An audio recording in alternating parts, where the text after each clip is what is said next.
하나님의 말씀, 요한복음 1장 1절에서 5절까지의 말씀을 같이 보도록 하겠습니다. 태초에 말씀이 계시니라. 이 말씀이 하나님과 함께 계셨으니 이 말씀은 곧 하나님이시라. 그가 태초에 하나님과 함께 계셨고 만물이 그로 말미암아 지은 바 되었으니 지은 것이 하나도 그가 없이는 된 것이 없느니라. 그 안에 생명이 있었으니 이 생명은 사람들의 빛이라. 빛이 어둠에 비치되 어둠이 깨닫지 못하더라. 아멘. 오늘의 말씀은 사람의 몸을 입고 오신 하나님에 관한 것입니다.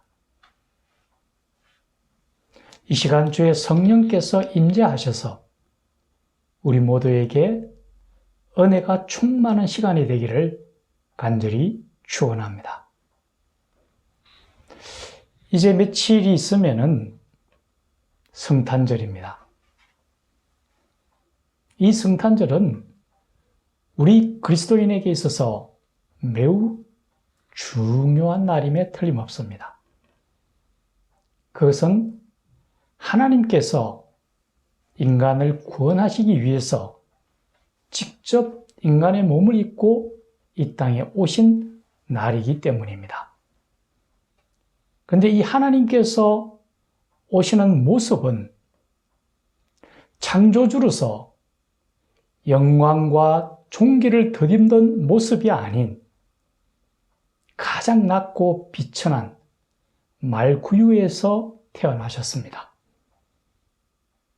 이것은 예수님께서 직접 말씀하셨던 인자가 온 것은 섬김을 받으려 함이 아니요 오히려 섬기려 하고 자기 목숨을 많은 사람들의 대속물로 주기 위함이라고 하신 그 말씀 안에 포함되어 있습니다.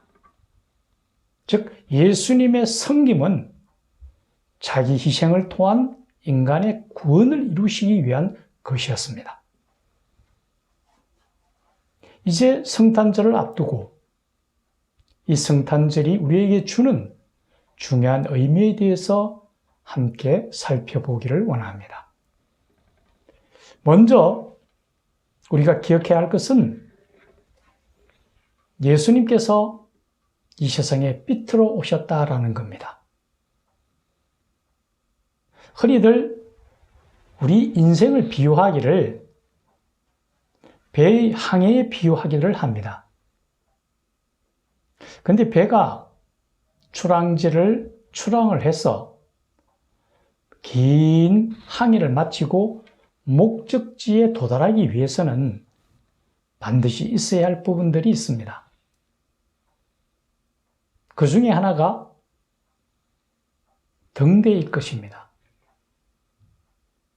만약 등대가 설치되어 있지 않다면 캄캄한 밤 어디로 갈지를 몰라서 헤매이다가 배가 자초되거나 파손되는 경우가 참 많았을 겁니다.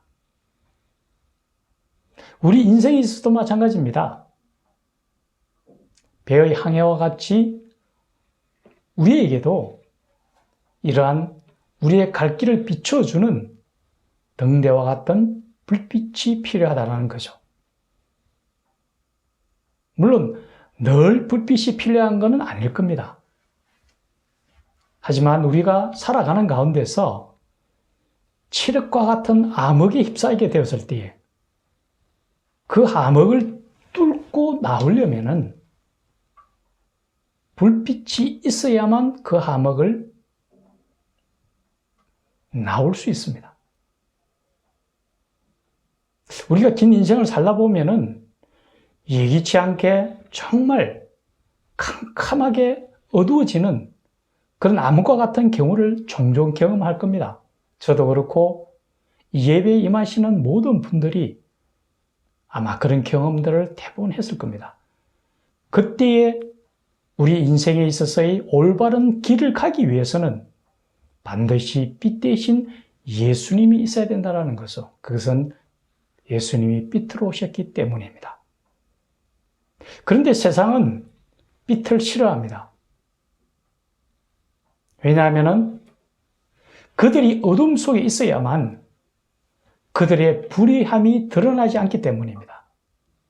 만일 그들에게 빛이 비춰진다면 그들의 불의가 그대로 드러나기 때문에 빛을 싫어합니다.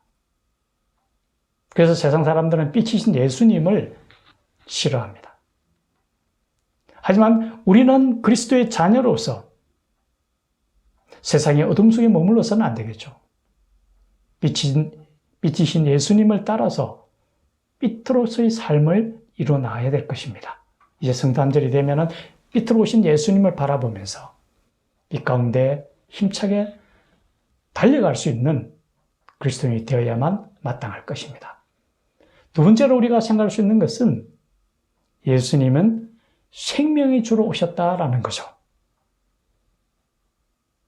우리가 하나님 앞에서 죄악을 짓게 되고 그 죄로 인하여 하나님과 관계가 단절되고 하나님 앞에서 죄인으로서 설 수도 없고 영 죽을 수밖에 없는 죄인이 됐습니다.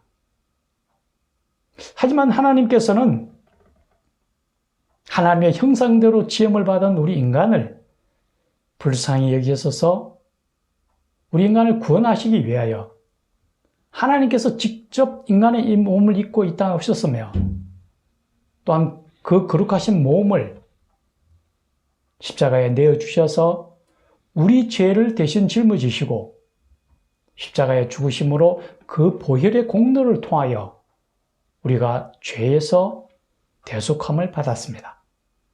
그래서 이제는 죄인이 아닌 의의 자녀가 되었고 예수님이 입혀주시는 의의 세마포를 우리가 입게 되었습니다. 그래서 죄로 인하여 죽을 인생에서 영원한 생명인 영생을 누리게 되었다라는 거죠. 뿐만 아니라 이 땅에서의 삶은 성경에서 표현하는 것처럼 잠깐 있었다가 사라지는 아침 이슬과 같고 아침에 피었다가 저녁에 저는 덜풀과 같다라고 얘기합니다. 순식간에 지나가는 이 인생에서 이제는 우리는 하나님의 자녀에게 주어지는 하늘나라가 우리에게 주어졌습니다. 그 하늘나라에서 우리는 영원한 생명인 영생을 누리게 된다는 거죠.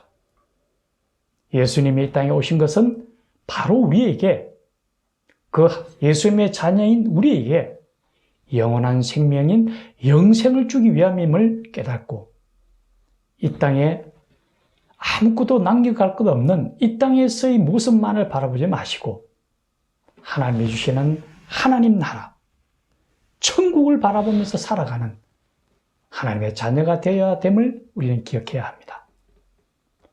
세 번째 우리가 기억해야 할 것은 예수님은 평화의 왕으로 오셨습니다. 요한복음에 보면은 예수님의 오심에 대해서 하늘에는 영광이요 땅에서는 하나님이 기뻐하시는 자 중에 평화로다라고 말씀하셨습니다. 그런데 지금 세상을 보면은 세상은 끊임없는 반복과 다툼으로 이루어져 있습니다. 우리가 잘 아는 토마스 홉스가 이야기한 것처럼 이 세상은 만인에 의한 만인의 투쟁과 같은 역사 속에 포함되어 있습니다. 어디를 가나 다툼과 반목이 일어나고 있죠. 지금 우리 주변에도 보면은 끊임없이 다툼과 반목만이 있고 평화로움은 존재하지가 않습니다. 이 땅에서 평화를 추구한다는 것은 너무나 어려운 현실입니다. 그것은 아마 창세기에 보면은 하나님께서 우리 인간을 에덴에서 내쫓으시면서 내 앞의 삶에서 가시와 은근키가 항상 함께하리라고 말씀하셨습니다. 그 가시와 은근키가 우리 삶 속에 늘 존재함으로 인하여 우리가 평화를 누리지 못하고 늘 반목과 다툼 속에 살아가고 있습니다. 그런데 이 예수님이 우리에게 말씀하십니다. 내가 너에게 평안을 주러 왔노라고 말씀하십니다. 근데 그 평안은 세상이 알 수도 없고 줄 수도 없는 평화라고 말씀하십니다. 우리가 세상과 함께 할 때는 평화를 못 누리지만은 예수님과 함께 하고 예수님이 내 안에 계실 때에는 진정한 평화를 맛보며 살아간다라는 거죠.